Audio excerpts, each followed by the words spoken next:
I am over in my little potting area to go through everything that I'm going to be using for the grow along. Some of these things you might already have, but you don't need to be buying any special seed trays or anything to be growing in. Seeds will grow in any container, but I'm just going to share what I am going to use, what I've used in the past, and what I think will help you. And it will kind of help you get your head around the process of how big these seedlings are going to get and also what you might need next. Now, the number one thing I can't stress enough is that you get yourself a decent compost. So the compost that I love and I have the best success with, without a shadow of a doubt, is Silver Grow. I will add the link for you, but if you go on the Melcourt website, there is a stock locator, so you should be able to find where you can buy it locally. Now, I just use the multi-purpose because it is the cheapest. So I can get two 40-litre bags of this for £16. And I'd love to do all my growing in it. So last autumn grow along, I actually used B&Q's Verve compost as an experiment because it's what lots of the grow clubbers were using, and I had the worst autumn sowing ever. So seeds germinated and they grew a bit, but that was it. Things stayed small. So without a shadow of a doubt, this compost is amazing. They do a variety that is specifically for seed sowing. However, I have tested it. I find it dries out quicker. This is better value, so this is the one that I'm going to be using. Now, when it comes to seed trays, so if you've done grow along with me before, you will know that I love these seed trays. Again, there'll be a link for these. So they're little 12 cell trays. They're clear so that you can see the roots growing, which is really helpful, especially if you've not done this before. You then have a little drip tray, which is really great for watering because you can put your water in there, float your tray in there, and they are really well watered. And then within that kit, I should have probably found a lid before I pressed record, but they come with a lid as well, so you can put your lid on, and that's really going to help the germination. Now, we don't know what the weather's going to be like in September, so what I will be doing with my seeds is getting them to germinate on the windowsills in the house. It's where the temperature is most consistent, just on a nice bright windowsill. And then as soon as you see the seeds germinate, which is when they start to grow and you'll see tiny specks of green, if they're annoying you on the windowsills, you can move them straight outside, or you can wait for a few leaves to come and then move them outside, but that's where I'm going to be starting mine. So these trays are super handy, especially if you've got children or animals in the house, because everything is contained and it's quite neat and they fit on a windowsill perfectly. I have also recently been using these quarter cell trays. I'll add the link for those as well. And I seem to have amazing results growing in here. I don't know what it is about seedlings growing all clustered together, but they seem to work really well. Because I'm going to be doing both the grow alongs at the same time, I might actually do a mixture of both seed trays because that's what I've got. So that's your seed trays. Then your seedlings are going to grow. So then you're going to get to the stage where you will have loads and loads and loads of teeny tiny little seedlings. So if you've grown them in a cell tray like this, it could be that you're sowing loads. So you've literally got hundreds of seedlings in this tray. Now, the next stage is that those seedlings will need thinning out, which is where you pluck a seedling out and give it its own space to grow. We could be doing that around the 4-week mark, possibly.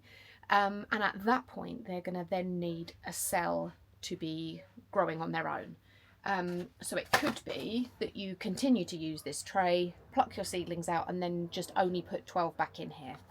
Or if you're growing because you need loads of flowers for next year, you might like a cell tray like this. So this was actually Home-Base before Home-Base shut down. This is a 24 cell.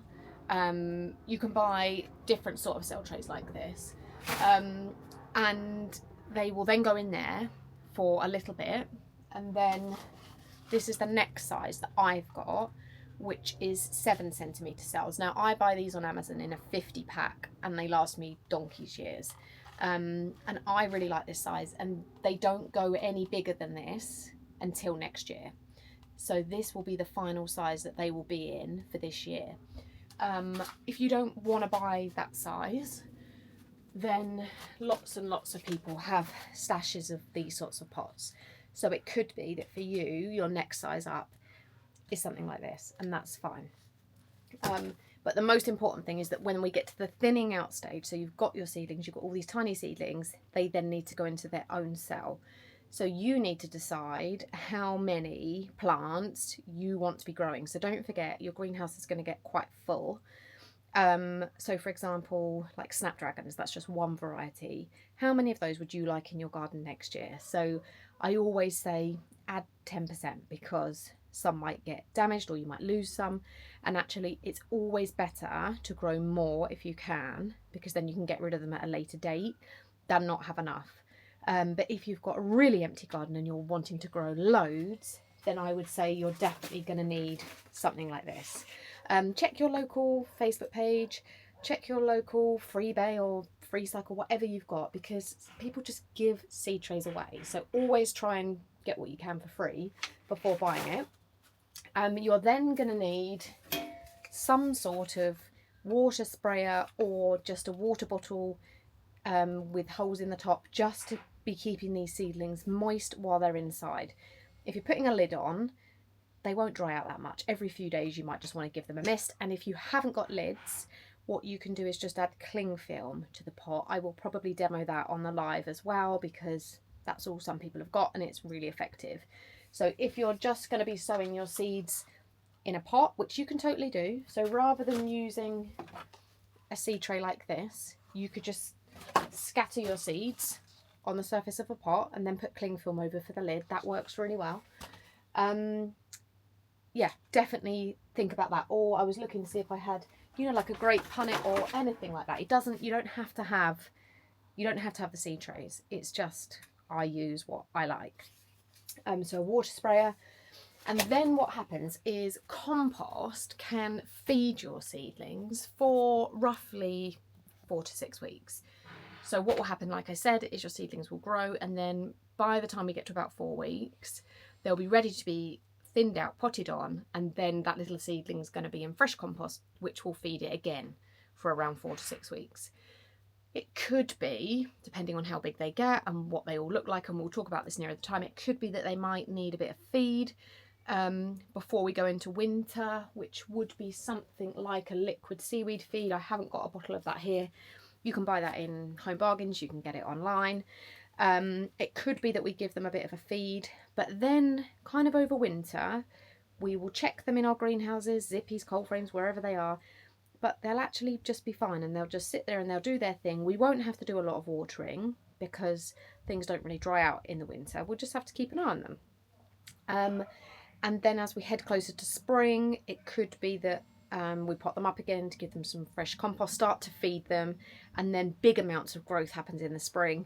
And then once the bulbs are done, like our spring bulbs, tulips and that sort of thing, then we can plant them out, and then they will put on phenomenal amounts of growth and be really big plants much earlier than if we'd have waited to sow them next year.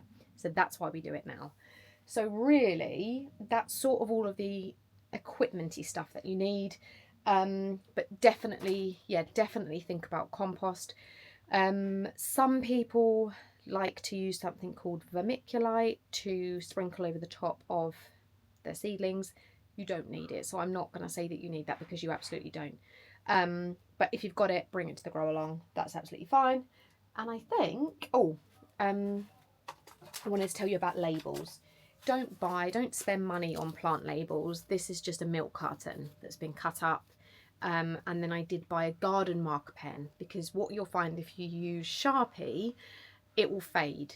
And then you won't be able to read what your seedlings are. So this is just cut up milk bottle with a garden marker pen. Again, I'll add the link for that so that you know what it is. Yeah, labels, and that is all the equipment that you need. Right, now I'm going to talk about greenhouses, zippies, cold frames. So when we sow in September, they're going to be inside for probably a week or 2 weeks until they germinate, and then we bring them outside. So then we're going to be heading to the end of September. We're not going to have any frosts or anything by then. So your seedlings will then need to go into a nice bright sunny spot. So I do keep seedlings in this area. This is my biennials, but I've also got another spot over there. So you're not necessarily going to need your cold frame up, ready, or greenhouse for the grow along. However, usually by the back end of September, beginning of October is when my greenhouse goes up so that I'm ready. But it's a really good idea now to really think about where your seedlings are going to go. Now, you don't have to buy a greenhouse or a cold frame. Some people like to use like clear storage containers. But if I'm honest, if you're really, really wanting your garden to be full of flowers next year, buying a little zippy greenhouse for 20, 30 quid will be the best money you ever spend, and it will really, really help you. So I've only ever had zippy plastic greenhouses. I've never had anything better than that. I have invested in a slightly better one this year, but I've only ever had zippies. It's been hugely successful. Just be really careful with what you're buying. So some of the cold frames that you can buy, like at Aldi and Lidl, they're like wooden, they've got 2 shelves. They're really expensive, like 70 or 80 pounds. But actually zippies can be amazing, but they do need to come with a warning. So you need to have yours in a really, really sunny spot in your garden. This is my sunny spot, and I've got a fence behind it. What you need to think, you need to imagine your zippy or your cold frame on a stormy day. It's really easy to get excited and think, oh God, this autumn gardening is great. Look, it's sunny and I love my greenhouse and everything's going fine. And some people will just chuck a bag of compost in the bottom of the greenhouse and think, oh, that's weighed it down enough. I can't stress enough that that isn't enough. So they need weighing down. We just used to put old patio slabs at the bottom of ours, but the key is tethering it, so tying it to something strong nearby. So whether it's a fence, whether it's the side of your house, whether it's the side of a shed or a garage, you could get yourself some eyelet bolts. And actually we just used an old bit of washing line that we had, so that was really, really strong, and just made a tiny little hole in the cover of the greenhouse and just threaded the washing line through and just tied it so strong to the fence.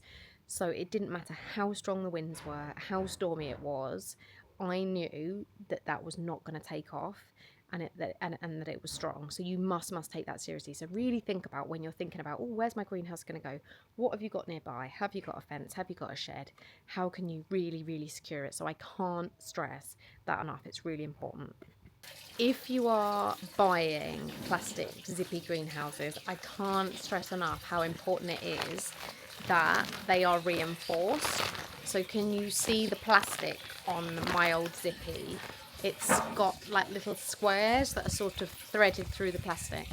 If you're buying a plastic zippy, it must look like this. You will probably have an option of it being white and clear or tinted green.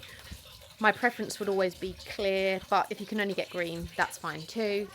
But sometimes it's really tempting with the super cheap ones to just get one that isn't reinforced, but the plastic is so weak, you'll literally go to do your zips and it will just split. They're not designed very well at all, so I would definitely not waste your money on just a completely clear one. So definitely get it reinforced. The only other thing that you will need for autumn sowing, you don't have to buy it now, wait until we head towards winter, is frost fleece. So this is a one-time purchase. It is a thin, lightweight material which will literally last forever. And on really, really chilly nights where the temperature gets below 2 degrees, all of us who've done the grow along and who are growing in the winter will go out to the greenhouses or cold frames or wherever and just lay a sheet of this over the top of your seedlings. It will just protect them from really, really cold temperatures. In the real depths of winter, this can be left on your seedlings. You could leave it on for weeks if you wanted to. It's breathable, it's lightweight, so you don't have to be doing the off on all the time. Although I do always go to my greenhouse every day. It really helps to get me through the winter, so I don't mind that. But getting yourself some of this fleece is the only other thing that you will need for the winter. Now, hopefully by now your seed collections will have arrived, but if they haven't, do not worry, you will get them before the grow along. So there are 2 collections this year, which is the same as last year, and it was so popular having 2 different colour schemes that we've done the same again. So either you have got the romantic collection or you've got the hot collection. Now on the front of your seed collection you will see a QR code. If you scan that, it will take you straight to the free grow along, which is on the app. So even though the grow along is going to be live on Instagram, it is much nicer to have all of the information on this free grow along, because you can check it at any time. You can download it as an app on your phone, and that's where you'll find all of the information. So that's what you have to do with that. Now there are a few varieties of seeds which will need chilling before we sow. So if you have got the romantic collection, your larkspur and your orleia will need to go in the fridge. So as soon as your collection arrives, put those 2 packets of seeds in your fridge, forget about them, and they will be there ready for us. Now what I will say about larkspur is that personally, for me, I always keep my larkspur in the freezer.